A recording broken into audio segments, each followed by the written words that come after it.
Hello and welcome back to another episode of the Outer Rim Rambling with myself, the Outlaw Adam Neeson, joined as always by the Jedi Knight Danny Brown. Danny, how are you, my friend?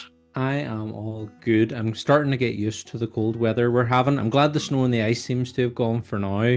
But I am getting very cozy. The jumpers are out, the fire is on, and I'm starting to feel a wee bit festive. I have started humming Muppets Christmas Carol theme tunes, the Mm. different songs. So and just repeatedly anytime I see a block of cheese, I'm like, Jesus for us, Mises. So yeah, I'm starting the festive spirit is coming upon me, and soon I will begin my Christmas shop. What Mm. about yourself? Are you feeling I've, festive? well, I'm not a big festive man. Like, I don't really like Christmas movies, Christmas music, but I do like watching old 60s, 70s musicals around this time. Sort of gives you like Oh. that comfy feeling. Mhm. So I was watching is it Robin and the Seven Hoods? Is that what that's called? With Dean Martin and Frank Sinatra and I don't know. Sammy Davis Jr. It has the Mr. Booz song from Family Guy in it.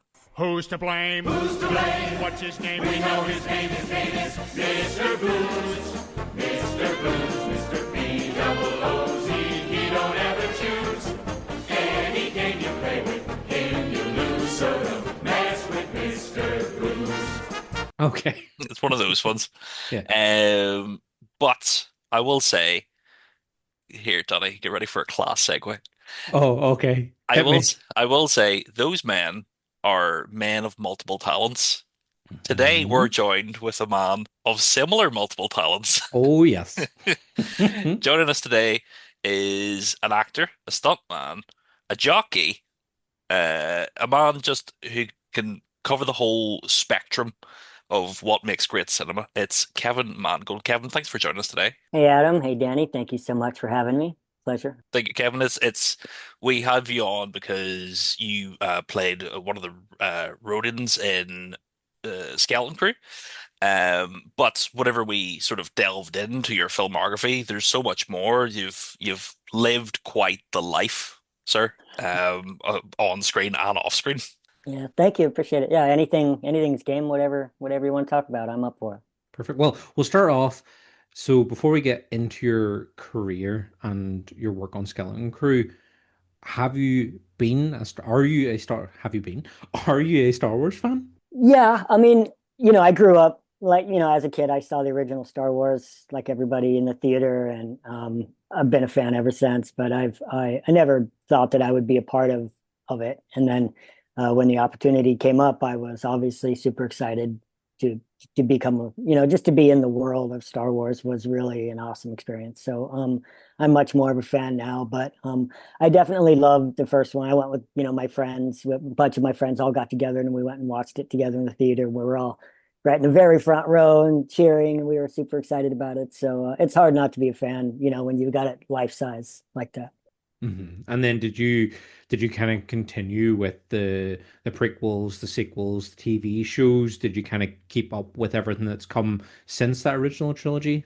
I haven't seen all the TV shows, so I guess the answer is no, but I did watch all of the movies. So I've seen all of the movies, and not even all of them in the theater, but some of them I'd wait until they, come out on I watch them at home. And so I didn't rush out and see it like I did the first one, but I have seen them all. And like I said, not all the shows. I haven't seen all the shows, so I might not be up Yeah. on all of the, lingo and all, but I am a big fan, and I love the whole series and what they've done.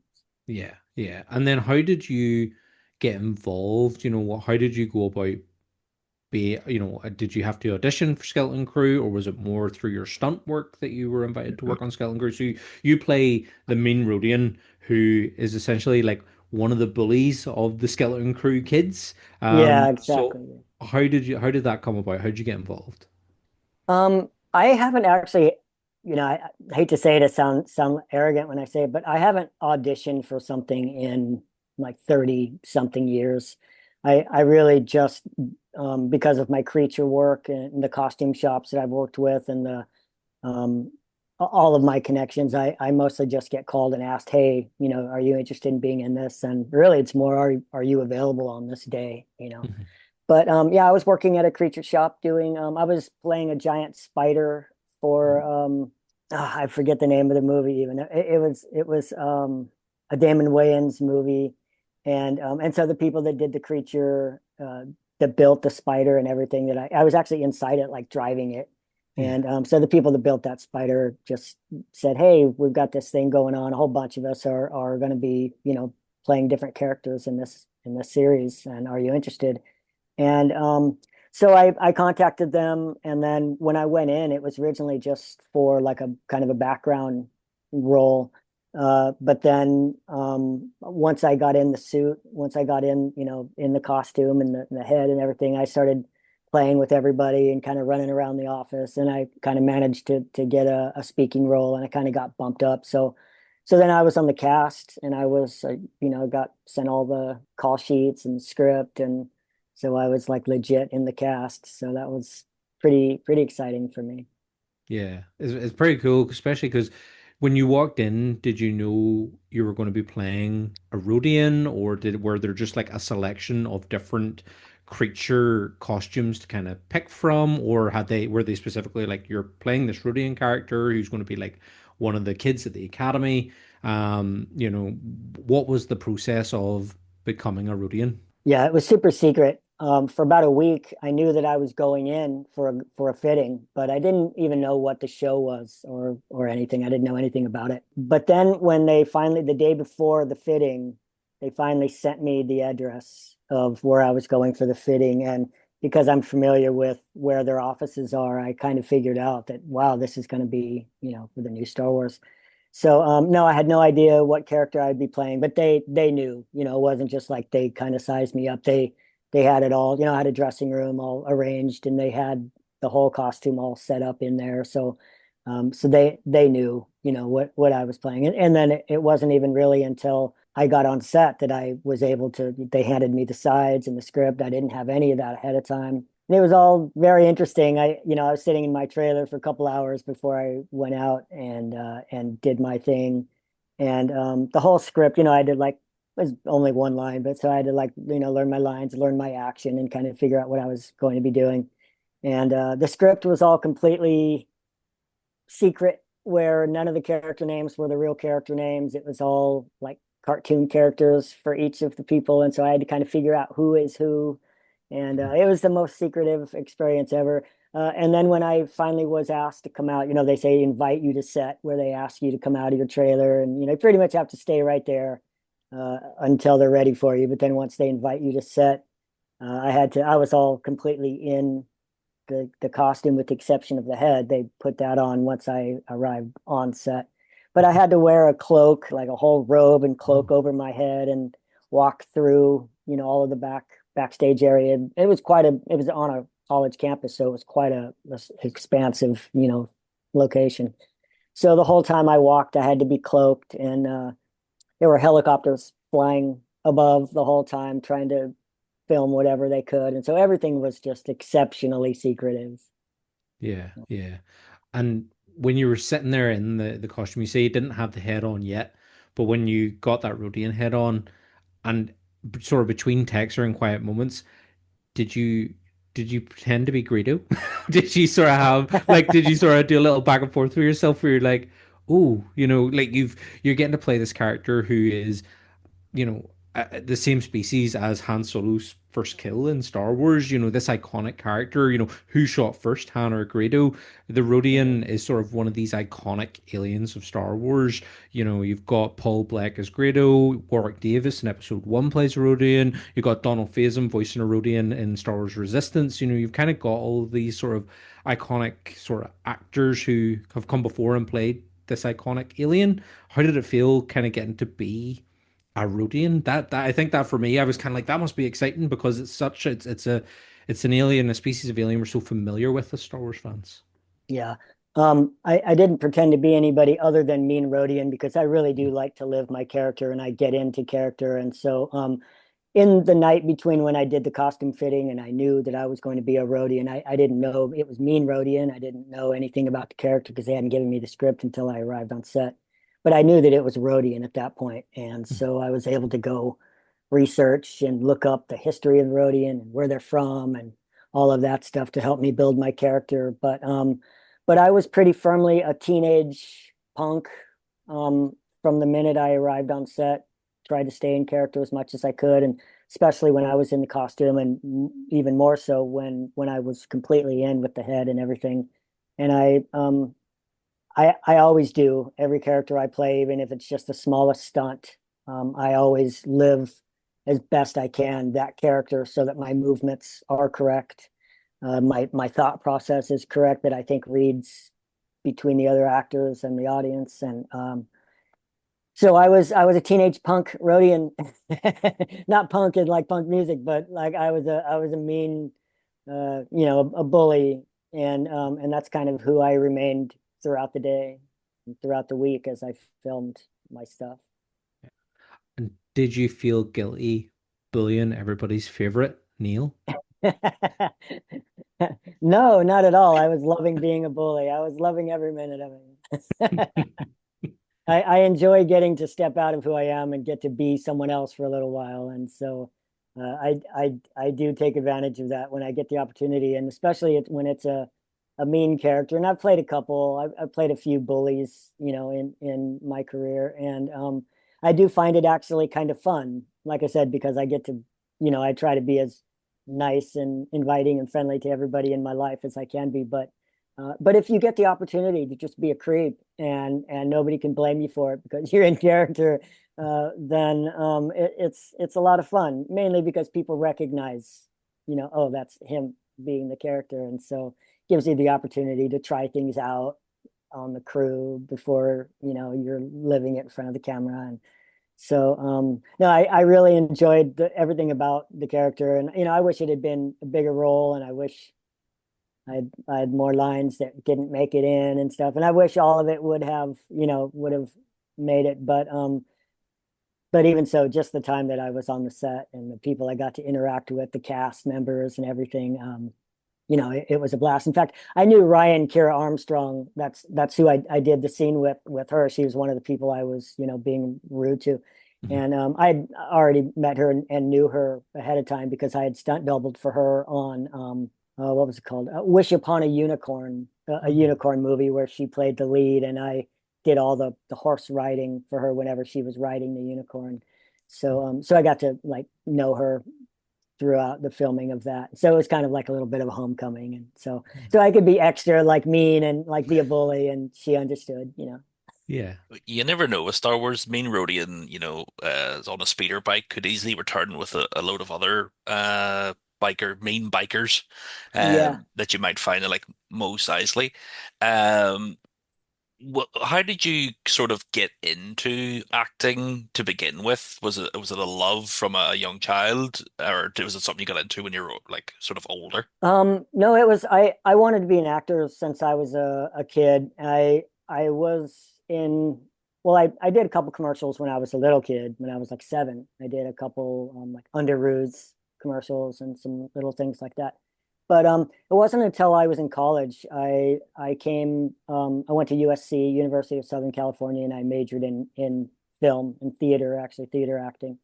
And I looked when I was 18, I looked like I was about 12 or 11. And so I was always being cast as, the little brother or the little kid. And I milked that. I was in Silver Spoons with Ricky Schroeder, familiar with that. It's back in the day in the 80s. Highway to Heaven, Saved by the Bell. I was on a whole bunch of those kid shows playing, kids. Um, and then when I got into like my 20s, like 24, my mid 20s, I started not being able to play teenagers anymore. And so I kind of had to figure out, well, what am I going to do? How am I going to expand my career? And so, I played a lot of I'm 5 foot even. So I started playing like the usual elves and jockeys, and tried to keep my acting career going that way. But there's not a lot of elves and jockey movies, so I did get the opportunity to do stunts a few times, and for double for kids and women, and I really enjoyed it. I like the energy of being on a set no matter what role I'm doing. And so I did that for a long time. I just did commercial. I did quite a few commercials, in that span, and I do some stunts, and then Seabiscuit came along, and I was actually racing. I was a real jockey at the time. I'd raced 9 years at Santa Anita Park, which is one of the top, you know, racetracks in our, in the U.S. And so the director, Gary Ross, came in to the jockey's room and just asked me, hey, are you interested in being in a film? And it was just like a small, with one-liner with Chris Cooper, but they needed somebody who could deliver a line as well as actually ride the races, so they could get close-ups, of me riding. And obviously, yes, I was super psyched about that. And so that was in 2003. So I had really done very little work up to that point, but because of Seabiscuit, I made a lot of connections with stunt people, and I did stunts. I, did all the stunt writing, and so I was a part of the stunt team as well as the cast. And then from then on, I continued doing stunt work. The creature thing came about same when I was in college. I went to college when I was 17, and I went to Disneyland and I played Mickey Mouse for about 2 years. And I also played Peter Pan, who was a face character. He doesn't have a suit on, so I kind of got the mix of playing a costume as well as doing face characters. But I played a whole bunch of different costume characters at Disneyland, like Chip and Dale, and I played a whole, all of the 5 foot tall characters I played. And it really just somehow that worked out, that I started getting a lot of work. I played a bear on the show Ellen. I played bears in a lot of different things. I find that once you get in with a team, creature shops, that make the animals or make the monsters, once you get in with a good team, then you're just on their list. And when they need somebody your size, then you're the one they call. Luckily for me, that's really worked out. And I get called often, just, like I said, hey, are you available, on Thursday to shoot this thing? And then, yep, I'm available. So that's how pretty much everything Ghostbusters came about that way. And Y2K, I played Cool Blue, a Cool Blue robot, came about the same way. And pretty much everything has been kind of just easy in that way, that I just answer the phone and say yes. When you're working as Mickey Mouse in Disneyland, it's always interesting because me and Danny both Disney fans, but being inside the suit, is it like, are you having to create a lot of your own energy to sort of keep up the character, or do you feed off the people coming to meet you? A little of both. I definitely feed off the people, the kids, and it's not, the adults are just as enamored with Mickey as the kids are, and their excitement brings up my excitement. But I have a genuine energy, just when I'm in character, when I'm on stage, no matter what I'm playing, it all, it just really brings me to life. And so I've never had a problem with having, energy in a suit. Even the ones that I've had to stay in for 24 hours, I still have exuberance and excitement to be in them. And so Mickey was no different. I still think about it to this day, the looks in the eyes of the kids, and even, like I said, even the adults who love Mickey and have such a history with Mickey. And so to be living that it's overwhelming sometimes. And there were times when I would, you can't talk or make sounds of any kind when you're in the suit, but there were times when I would cry, and they would bring the audience, the fans would bring tears to my eyes just by the things I was saying. And it's being able to, like I said earlier, become someone else, but especially someone iconic like that, is just unreal, and such a pleasure. So my energy is always there. The minute the head pops on, I'm ready to go. You mentioned working with different, creature workshops and getting to do creature perform, which I think is fantastic craft. I love watching all the behind the scenes stuff of how creature performers get into character. I love the most recent Planet of the Apes movies and how the creature actors got into the sort of performance for the chimpanzees and that sort of thing. But what creature workshops have you worked with? Who have you worked with on the scene? Well, Weta, I worked with Weta on Y2K, and Ariane Tutin is the guy who made Slimer. Mhm. So I hate that I'm forgetting some. I can't think of the name because I think of the people. Kevin McTurk is one of the bigger creature makers that I work with. Um, but I was in Primevals, the Primevals. That was a movie that took 50 years to make. Literally, it took over 50 years to make. It was Mhm. a stop motion animation movie and stop motion action movie, and the entire cast were people. Yeah. Um, all of the creatures were um, stop motion, with the exception of the hominid that I played, and this was one of my very first not cartoony, not Mickey type characters that I got to play. That David Allen was the director, and it was his entire vision. And he really took me under his wing and taught me exactly how to be a creature, how to, because he did all the stop motion. So he knew movements like nobody's business. Like he knew just every little twitch and every little turn, a tilt and how that would play. And, to not face, but the camera flat, but to turn and all of the things that read and don't read on a camera. And in doing that, taking me under his wing, we went to the Los Angeles Zoo, and we Mhm. spent hours and hours, like maybe four or more, just watching lemurs. Mm. And we communicated with the lemurs, and we watched how they moved, and we made notes, and I learned so much about movement from doing that movie. After that, I went a couple days later. We went to a park, and then he filmed me just swinging around a tree and just playing on a tree, being a lemur, and showed me all the dailies of it and showed me like what works and what doesn't work. And I've been captivated ever since with movement and puppets, how puppets move and whether they look real, and if it's stickish or if it's real. And I find myself just watching people all the time. Sometimes I'll see people that have interesting gaits in their walk, and I study it and I just store it and save it, for later. And so yeah, I've worked with quite a few creature shops. I just wanted to put out David Allen's creature shop because he's the one who really started it all for me. Yeah. Yeah. And then how, in terms of, say, Slimer, Slimer's a pre-existing character from the first Ghostbusters, so he has, to go from that to your performance then in Frozen Empire, did you sort of draw on a lot of what we've seen originally, and then in Ghostbusters 2 when he sort of beckons your man onto the bus, were you sort of taking that and building on it? What did you sort of bring to Slimer and Frozen Empire? Yeah.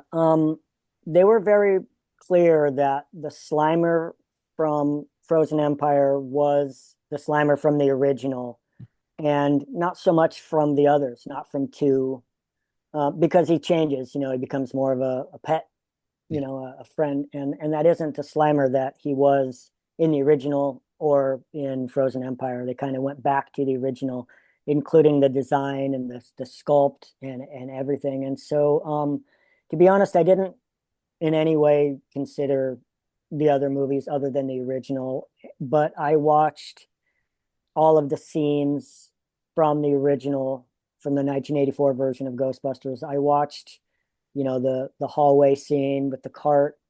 I watched every appearance of him over hundreds of times. Hundreds of times I watched and I imitated in the mirror.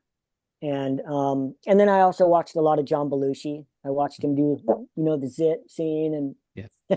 and and so I watched a lot of John Belushi movements from Saturday Night Live and stuff because Slimer's movements were based on John Belushi's movements. And there's only so much I can get from the few scenes that he's in. He's such a small character in the original that there's not a whole lot to draw from. So basically it's from John Belushi and from the scenes. But I then, like I do with all of my characters, I really tried to delve into who Slimer is and why he would be in the situation he's in. Particularly once I read the script, to know that he was under a trash pile for hundreds of years, that he stayed just hid, under this pile. And given the opportunity, if you're a ghost, like all the other ghosts in the series, if you can go out and you can scare people and you can get things that you're interested in getting, and you can make relationships and you can have friendships or scares or enemies or all of those things that the ghosts had the ability to do. What was it? I had to ask myself and kind of work out what was it that made Slimer not do that? Why is he just hiding? Why is he staying to himself so much and not participating in all of the stuff that's going on in the world? And so it just gave me a chance to really live Slimer and work out all of those questions for myself, so that when I was on set, I portrayed him properly. And when you're on set as Slimer, what is sort of what are you physically doing on set? Is it a giant puppet? Are you performing the actual, are they taking you as reference as Slimer? Well, no, he was actually practical on set with the actors, and this is the first time that they did that on the original. It was all blue screen and or green screen.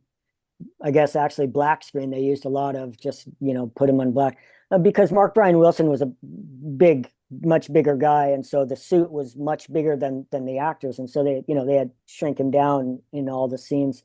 But Jason Reitman wanted Slimer to be practical and on the set with the actors this time. And lucky for me, that's the reason I got the role. They had to go with somebody smaller, and so that's why I got the role. No, I was on set. I was in it. It's a suit that goes over my head, and I look out the mouth, and it's my arms, and I'm completely, with the exception of the eyes that are controlled by remote control by a puppeteer off, and the eyebrows also, actually the eyebrows and the nose twitched, but all of the movements in the arms and the mouth, I open the mouth and do all of the acting and the animating of him. So because I was inside of it, I got to live it, and just like an actor would, with lots of makeup on, I became the character and acted it just like any other actor would. And so when I was on set, I was Slimer. I was mischievous, and I was um I was Slimer from the minute I was in it. I mean, when I'm not in it, I just kind of go into slumber mode and just chill. But as soon as I'm called on the set and I'm put in the suit, then I become Slimer. And so I got to be Slimer for a few weeks, a few Yeah. months really. There's the meme, the behind the scenes picture of the Slimer puppet like slumped over, and it's like when you've over socialized, and the Oh, Slimer puppet all sort of must be maybe you weren't in the costume at the time, and it's all just sort of like slumped no, actually I on the was. That's the stand. Were one you in we it? were Oh, I was, yeah. We were doing a test. We had two tables, and we were doing a test where they left like a crack between the two tables. And so I was in the suit, but I was lowered down as much as I could to get him squished down as much as possible. They were oh, trying to figure out how low can he go to get under this pile. mhm. And so I had pulled my head down out of the helmet, and it was my arms and everything. But then when they said accident, I was to rise up, Oh, come okay. up. So you could just pop. Yeah, and that was just a test. That was for a camera test before they even, finished painting. But if I'm the one you're referencing is just like kind of a solid green. He's not really painted yet and everything. Yeah, I think yeah, it's just, and he looks just like a sort of like a jellyfish almost with the Yeah, two wee yeah, arms up the exactly. side. Yeah, Yeah. yeah. My arms were up on a table, and I was down between the hole between the two tables. And like I said, I'd lowered my head out of the helmet and kind of got as low, so the head was, flattening down as much as it could. And then Yeah. when they said action, then I popped my head back up into the helmet to show how much spring he could have. Yeah, and that so was the I suppose the internals of Slimer is a helmet, and then does it have all the sort of mechanisms for the puppeteer team operating the eyes on the head, then your Yeah. arms out, and then is the jaw connected by like a jaw? Is there something sort of connecting Slimer's jaw to your jaw then as well to operate the mouth, or how was the mouth operated? No, no, the way that I make the mouth open really was just to lift up my neck. And so the jaw Oh, would stay in place and the head would rise up. okay. And so also if I shrugged my shoulders, it would kind of rock his mouth forward and open it a little bit. But I also had a rod that was attached underneath, and so I could pull my arm out of my my arm. I could put my real arm out of my arm and operate the rod underneath to make the jaw move. And there were also in a few scenes that there was Jeff and Robin that they would puppeteer like when I was suspended sometimes from a harness, they would puppeteer as I was flying along. They would puppeteer like the jaw and stuff. So there were Oh, rods attached to get it yeah. more motion when it needed. Okay, cool. Because I'm sorry, I'm thinking about it in terms of like how different Muppets are done. You know, like Big Bird's the hands up here, Yeah, and then the only arm that moves is the right arm, and that sort of thing. So I was just yeah. wondering how the jaw was operating if you had your two arms in his arms, you know. But that's cool to know. What about the Mean Rodian then? Because a lot has changed in terms of the creature effects and costumes from A New Hope to now. You know, back then it was just big silicone helmet with bulb eyes, but now there's more expression. There's those wee mechanisms you can put in to give expression to those creatures. Was there any sort of mechanisms in your Rodian head, or was it all just static mask?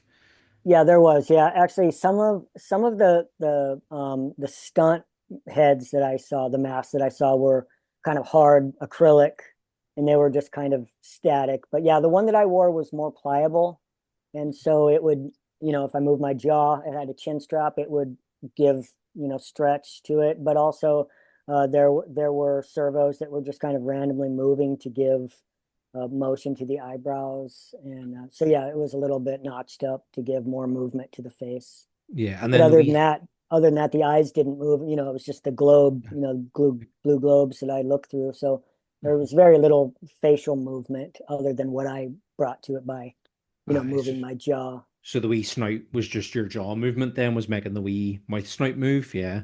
Yeah, exactly. Yeah. Hmm.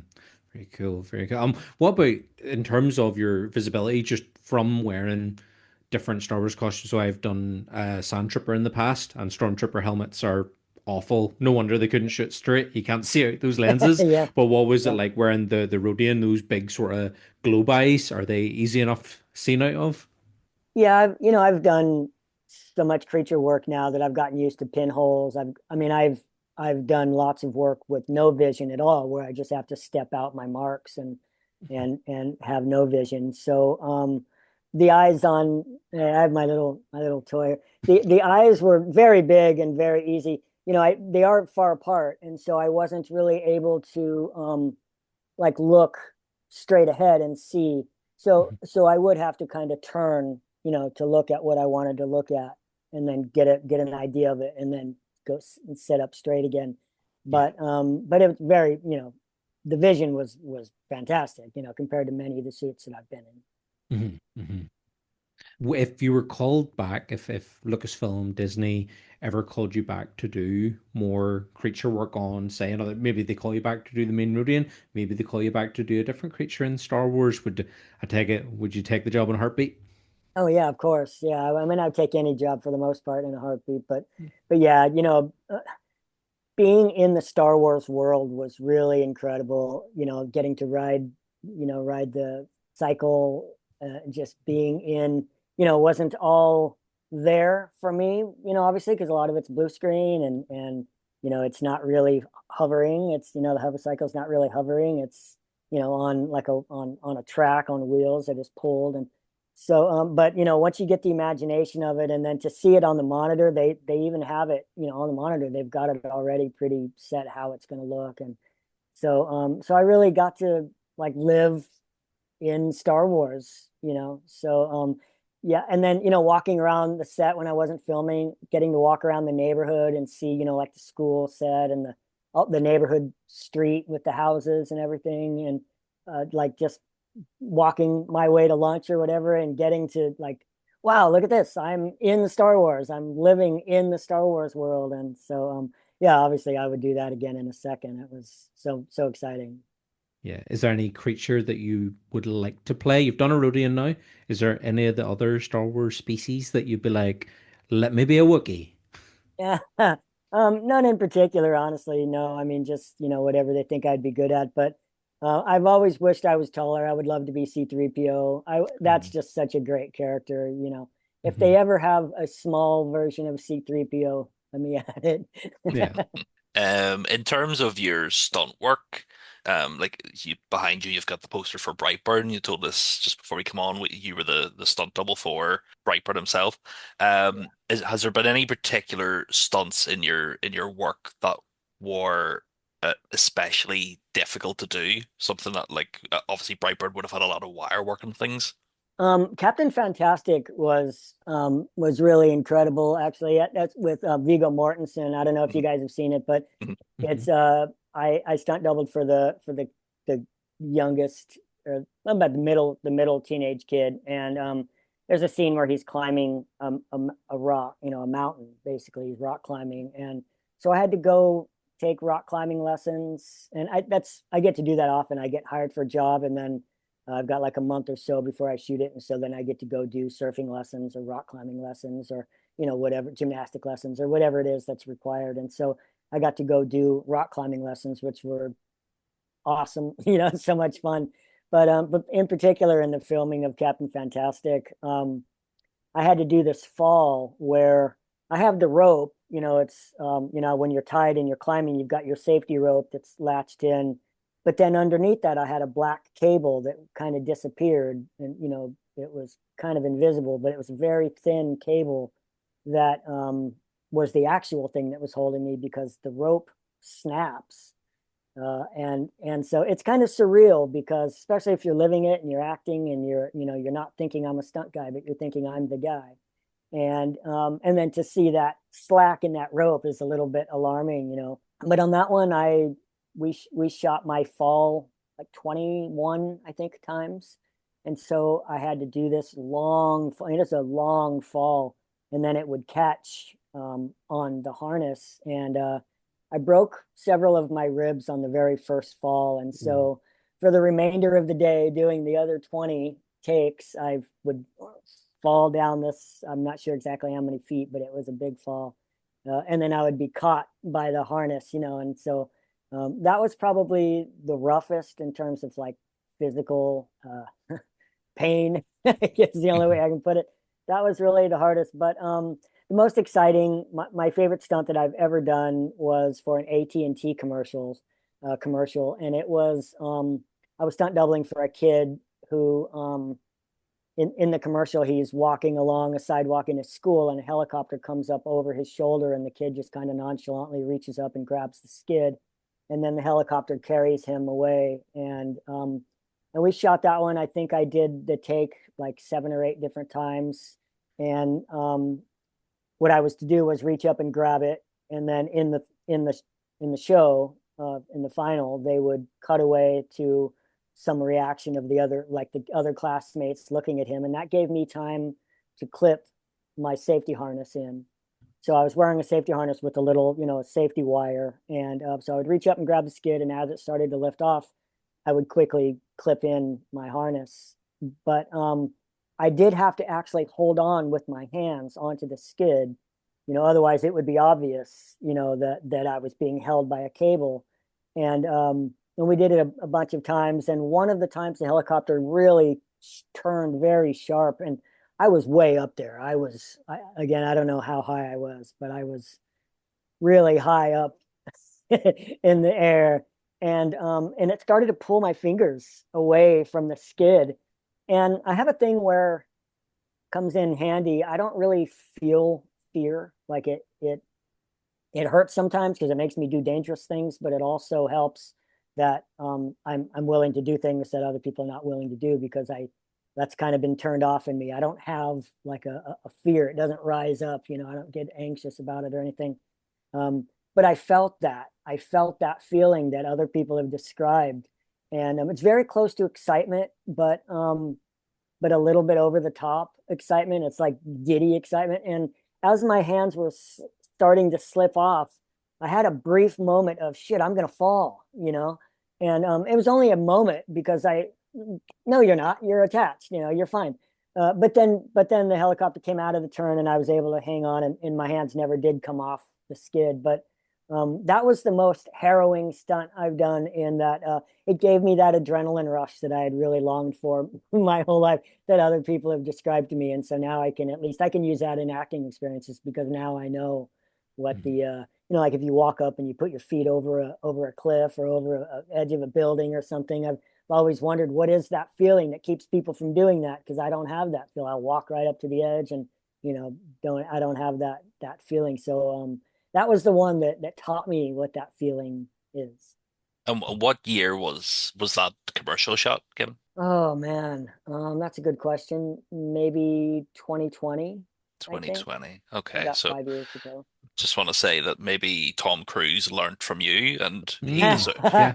you deserve his Oscar, you know. Yeah, yeah, yeah. I like that. Let's do that.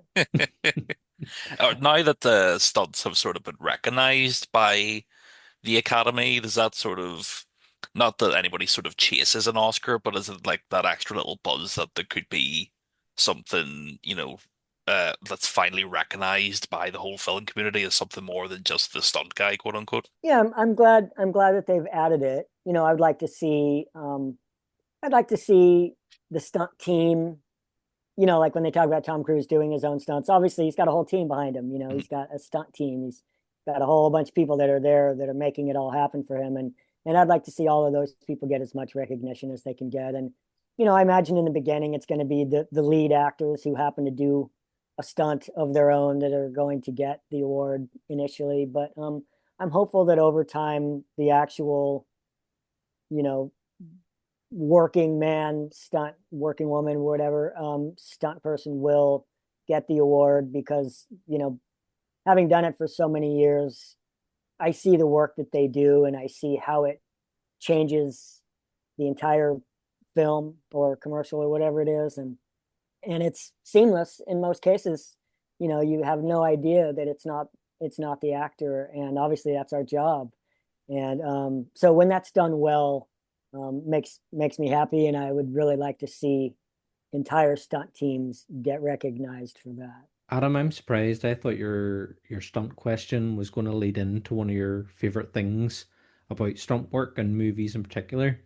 The thing that makes you give a film an extra star when you rate it. Yeah, well, Kevin, I have this thing. If I watch a movie and the movie's not amazing, it is usually a lot of 80s schlocky horror. I'm like, nah, this is pretty good. Now I'll bump it up a full rating if it features a stuntman fully on fire. Have you ever Ah, have you ever been asked to do that? I have been, yeah, Yeah. actually, yeah, yeah, I have been asked to do that. I've done that a few times, and I've even produced a movie where I hired someone to do it as well. So I've been the stunt coordinator on a burn as well. Mhm. Hmm. And how do you sort of like, is it a lot of trust between the stuntman and his team? Um, yes, I like everything. I'd say it's trust, obviously, in the people around you that are setting everything up, but it's trust in the equipment, Mhm. really. Every stunt job that I've done, I'm relying on some equipment, whether it's a ratchet or a harness, that it's going to be built well, it's not going to rip, it's not going to come apart, and the technology in burns has come so far just since I've started doing this, where it used to be that we were very limited to the amount of time we could be on fire, because you feel it, and if it's on too long, it'll burn the gel away, or it'll burn away the fabric that you're wearing to protect you, and you'll get burns. And a lot of stunt people who've done burns are burned, and they have scars to prove it. But the stunt gel today is so incredible that, like, you could dip your hand in it and just light your hand on fire and just sit there indefinitely and not be phased by it. And so it's not to say, obviously, I have to trust the crew that's applying it and everything, and planning,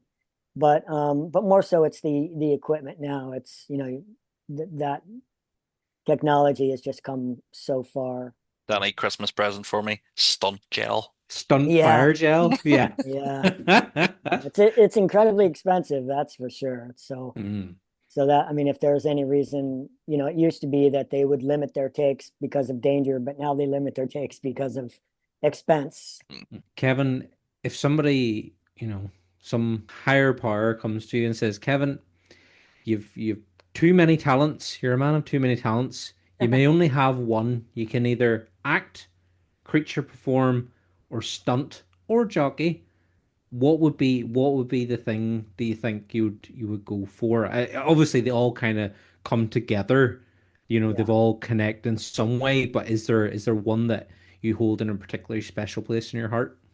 Yeah, for sure. That's not even difficult. Creature performing for sure is my love, and it gives me the opportunity to act and often to do stunts. And when I'm a creature, I get to jump up on people and attack them and eat them and all that stuff. And so it really gives me the chance to do all of those things. But there's something really powerful for me to be in inside a makeup or a suit, and to be able to completely transform into something, if not only not just me, but not even human. That's just unreal for me, and that's I wouldn't trade that for anything. So very easy answer. I would definitely be a creature performer. Creature performer. And what's been your favorite creature performance to date? I guess I'd have to say Slimer, because of the attention afterward. I didn't realize going into it how iconic a character he was. I mean, I knew obviously everybody knows Ghostbusters and everyone knows Slimer, but what I didn't know was how powerful Ghostbusters and Slimer in particular is in the lives of so many people. And so getting to play Slimer, I've been able to meet so many people who are brought to tears with stories of, my dad introduced me to Ghostbusters, and my dad has passed now. And so I'm living, I remember my dad through Ghostbusters. And so I've had so many of those experiences where I've gotten to meet people and, kids and more so adults who it's so important to them that it's really kind of changed my whole view of the character, you know. And working with James Gunn on Brightburn, and now that he's sort of in charge of the whole DC universe, is there any sort of creature in that universe you would like to, if James was to ring you tomorrow and say, you know, Mr. Mixes Pitlick, we need a guy. uh, uh, I guess I don't really do. I don't know. That's interesting. That's twice now. That I guess I don't really do that. I don't really like set my sights on a particular role for some reason. Maybe I should start doing that more. But no, I really don't. I'm happy with what comes my way, and I can envision myself doing kind of anything that is brought to me. But I think again, my size really limits me. I can't be Spider-Man, I can't be Superman, I can't do any of those. I'm sort of limited to the 5 foot tall things. But I am real partial to a lot of physicality. So I would kind of like to be like maybe Robin the Boy Wonder if I could, a lot of flipping and jumping and that sort of thing. So I don't know. I think my favorite role is yet to come. I think I've got some creatures out there that are calling my name that haven't even been made yet. Yeah, that's the same. Well, definitely we'll be keeping an eye out. Not just in Star Wars as well. Again, we hope to see you appear in future Star Wars projects as some other aliens, hopefully a short protocol droid. But definitely we'll be keeping an eye on what else that you have coming. Is there anything that you have on the horizon at the moment? Is there anything that you can talk about that's to come? I don't know. I'm really just hopeful that the next Ghostbusters is going to be coming around. I assume that Slimer will be in it, and I can only assume I'll be playing them. I mean, neither one of those are set, in stone, so I don't know that that's the case. But I'm certainly hoping we. But no, no, not really. I'm a producer as well, so I've been working on projects, producing lower budget feature films or mid level films, and so that's kind of kept me busy. But for now, I don't have any creatures lined up, and I'm really hopeful that something comes. Something's on its way. It's on its way. It just hasn't reached me yet. So. Well, that's a positive note to end on, Kevin. It's hopefully there's something on the horizon, and hopefully we'll see Slimer or Mean Rodian again at some point. But thank you very much for joining us. Is there anything you would like to plug, Kevin? No, I don't want to plug anything, but I want to say I'm very excited to be on in Ireland, and I just want to say that Brendan Behan, if you're familiar with the author Brendan Behan, he's an Irish poet and author. He wrote Borstal Boy, and he's been my I don't know. I've he's been who I've looked up to most of my life. And if you ever get a chance to read any Brendan Behan or look at his life, he has a fascinating life, and it's very similar to mine in that he was raised in group homes and orphanages, and it's a fascinating life. And he went on to be, famous, to be a famous writer. And so I as soon as I heard about that you guys wanted me on, I thought of Brendan Behan right away because I feel like I live with him. He's over my shoulder all the time. So if you get a chance, check out Brendan Behan. Definitely will. Thank you very much. But thank you everybody for listening. Danny, thank you as always for being my trusted co-host. Of course. Thank you for joining us, and join us next week for more fun and games in the Star Wars universe. But as always, we have friends everywhere. Thank you guys. Bye. Bye-bye. Thanks, guys. Bye.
McClunky.